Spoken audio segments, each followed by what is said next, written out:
The train arrived a day late, groaning like it carried the weight of every mistake ever made. Clara stepped down onto the dusty platform, clutching a small leather bag and a letter that had already been opened too many times. The town looked smaller than she imagined, quieter too. A single horse tied near the post office flicked its tail lazily, and the wind carried the scent of dry earth and distant rain.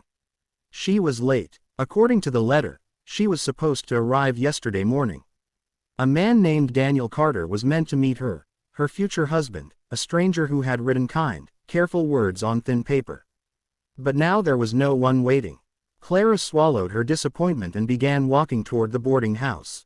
Each step felt heavier than the last.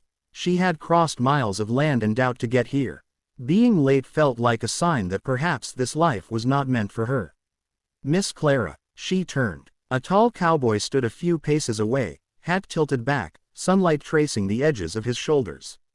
His shirt sleeves were rolled, and there was a quiet steadiness in his eyes that made her pause. "I'm Daniel," he said. "The train was late." "I'm sorry," she replied quickly. "I didn't mean to." He shook his head gently. "You didn't keep me waiting. I came back today." Her fingers tightened around the letter. "I thought you might have changed your mind." Daniel gave a small smile, the kind that doesn't try too hard. "A day doesn't change what I've been hoping for." They stood in silence for a moment, the town moving slowly around them. A wagon rolled past. Somewhere a dog barked. Clara noticed the dust on her dress and brushed at it nervously. "I don't look like the woman in my letters," she said softly. Daniel stepped closer but kept a respectful distance. "You look like someone who crossed half the world to start over." "That's better." The tension in her chest eased just a little. He picked up her bag without asking and gestured down the street. "There's a small house near the edge of town. It's not much yet, needs paint. The fence leans, but it gets the sunrise through the kitchen window."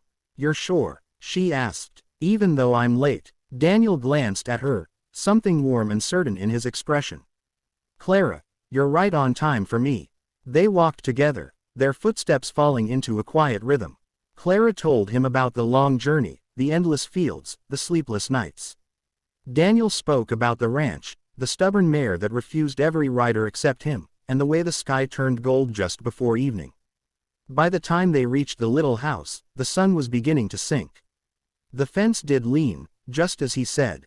The paint had faded in patches. But the window caught the light in a way that made the whole place glow.